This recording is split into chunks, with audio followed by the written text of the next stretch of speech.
Welcome back to Let's Play Gundam Side Stories VR missions, filler commentary, whatever you want to call it.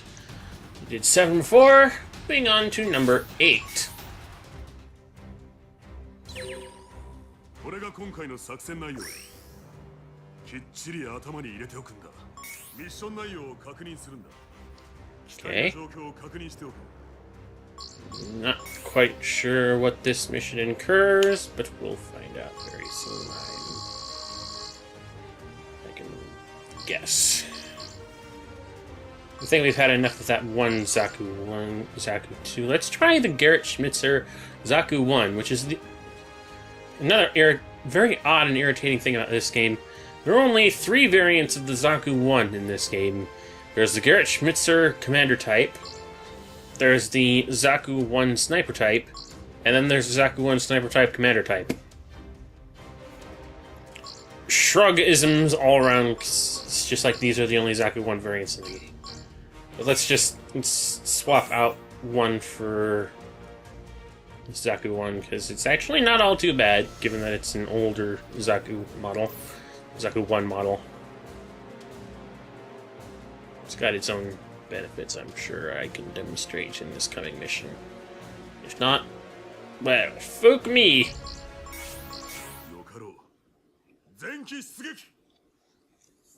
Yeah. Probably should have gotten something to drink before I decided to do this nonsense.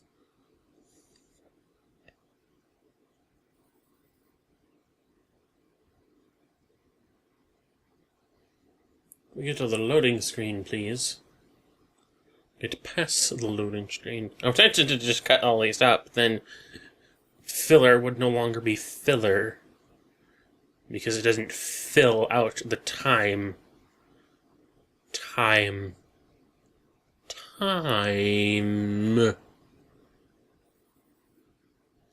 just wasting time by doing this Let's Play, because, like I said before... Oh! Okay, I see. Our target is to take out that media, I suppose, which is hovering ever so stilly in the air off to one side. I do not get it. Wait a minute. Why are my partner units all the way over there already? I don't get that. Anyway. That thing's going to be moving over the battle zone. It's going to be target once it passes through. But I'm going to try and see if I can't take out every single other mobile suit on the field before it arrives. That way I can gather up more points to do more things and just accomplish. Yeah.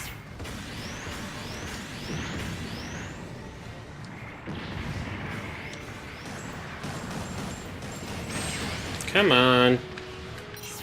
Stop trying not to die and end up dead anyway, please. The thing is really not moving. It's very... This game is not very well coded, obviously. Either it's not intent to move yet, I don't know. Usually, from my experience, that thing would be about halfway across the battlefield by now, but I don't know. Maybe there's some sort of trigger that ends up moving it. What's going on?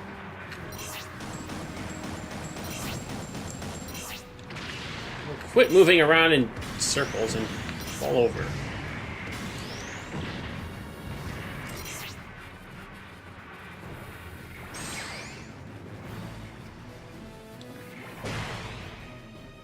And smokescreen. Apparently temporarily makes you invisible to enemy detection.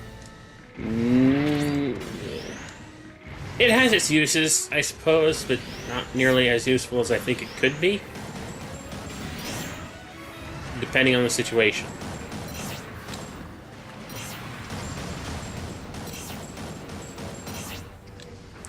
That thing is not moving at all. I'm curious as to what force in the universe has decided to freeze time around it to where it is just stuck in the air where it is. Shadow the Hedgehog on a secret mission up there or something.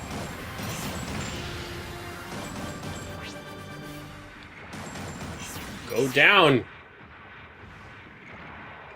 You're really not moving. Okay. I shouldn't lick a gift horse in the mouth, I guess, but... Really? That's never happened to me before.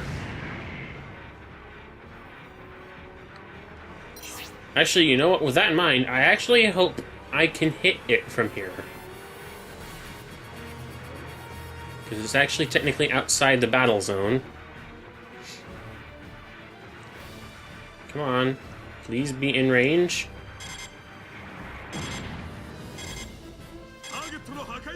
Okay, well that works, I guess. I'm sorry, folks, that's probably not the best representation of that mission, given that it didn't go exactly the way it was supposed to be. That Medea was supposed to be moving across the battlefield. And... Ow!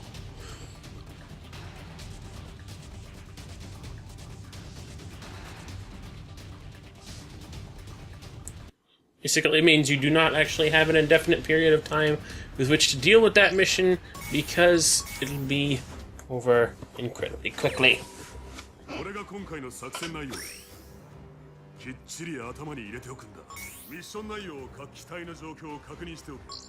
we have to deal with that Medea before it leaves the battleground. But for some reason it decided not to go anywhere.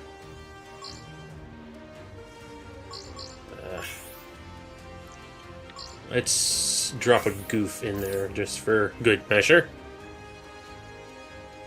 Keep changing things up, keep it ever so slightly more interesting than it would be otherwise. And get on with it. I don't know what this mission is. I think this is the one where you take out a whole bunch of... Basically like one of the ones we had before, except this time you just take out a whole bunch of enemies and then a bunch of specific targets come up. Or something, I don't know. I kind of don't pay much mind to when I'm playing the VR missions in this game because they are all so simple and so easy. Outside of a select few, which like to be pretty dickish. If you don't understand the language. And even if you do understand the language, it's one of those... What? I'm supposed to take out this very specific target under these very specific circumstances with very specific faces or very specificness. That hit nothing.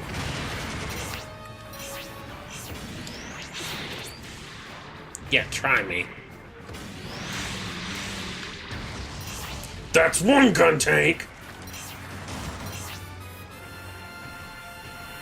Yeah, I'm not a custom, I mean an actual standard goof. There's some thoughts that there's actually going to be a new high-grade universal century of the standard goof come out to coincide with the possibility of having a Gundam origin tie-in. Partially given fact by how the Goof R35 kit seems to have parts that are labeled simply as a Goof instead of Goof R35. So it's possible that those parts might get remolded and retooled into an actual standard Goof model, sort of a la 2.0. I have the original HGUC Goof. It is quite old, quite not very articulated kind of thing. Let's myrtleize. What? Okay. I forgot that that's kind of awkward way of things in this game, I guess. Oh my god, you have no range.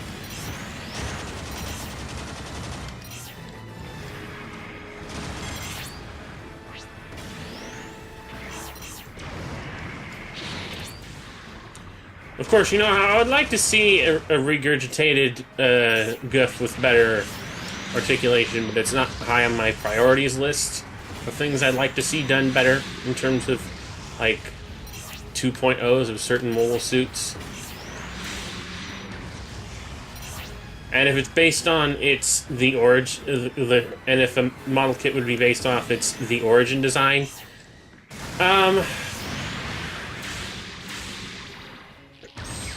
no offense to the origin and the design it had for that, going for that series, but I kind of like the arms the way they are. I mean, I understand the whole idea is to make the arm more bulky so that it actually looks like there's enough room inside the arm to hold the heat rod coil.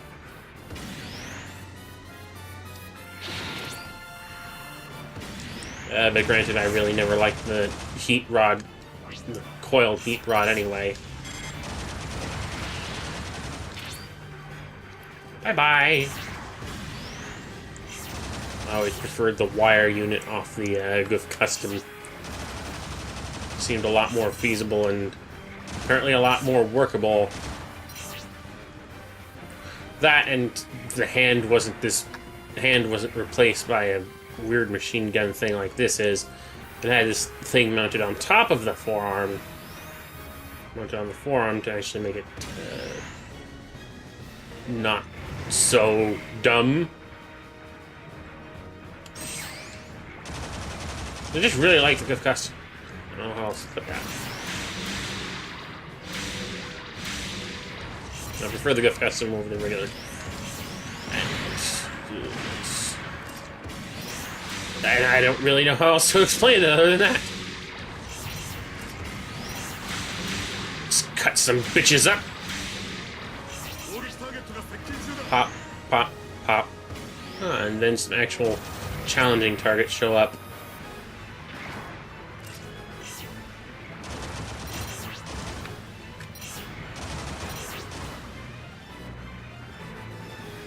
So let's go deal with them.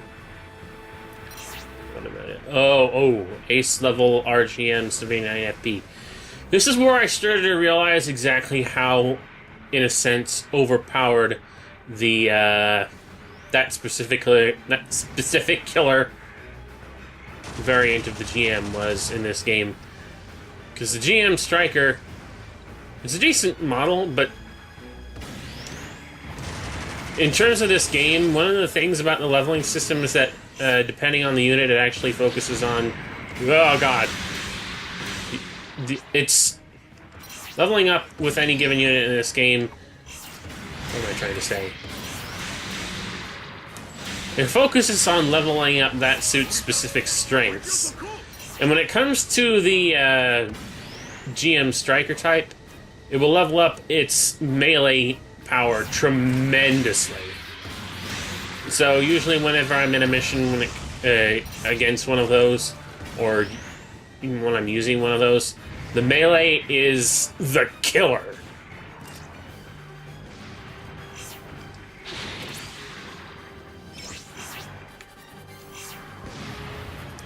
Yeah, see how you like them apples. That was a bit long for a mission. But I guess that'll do for now. I also never knew that apparently the GM Striker is not a ground combat limited unit. If this game is anything to go off of. It's something that I never knew before, and now that I do know it, hey, take advantage of it where I can. But anyway, that'll do it for this part. I will see you guys next time. You know, assuming this filler is still going on for filler and filling in the gaps between other things that I am and are not doing. Later.